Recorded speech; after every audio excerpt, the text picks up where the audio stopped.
In this video, I'll show you how to use welcome deals on AliExpress. Alright, so here we are on AliExpress, and keep in mind that this is not just for new users, it's for users who haven't purchased anything on AliExpress, as I've been using it for a while but never purchased anything.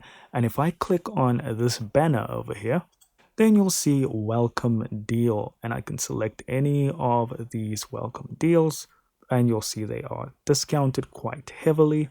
And let's just choose this SSD, and of course then you just add it to your cart like you would a regular item, or hit buy now.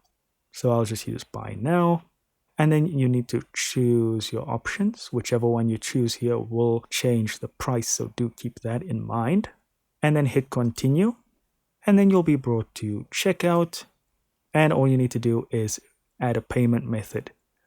So I'd use Google Pay and then hit place order. Of course, I'm not going to buy this, just a tutorial for those who don't know how to get the welcome deal. Guys, thank you so much for watching. Don't forget to hit like and subscribe, and I'll see you in the next video.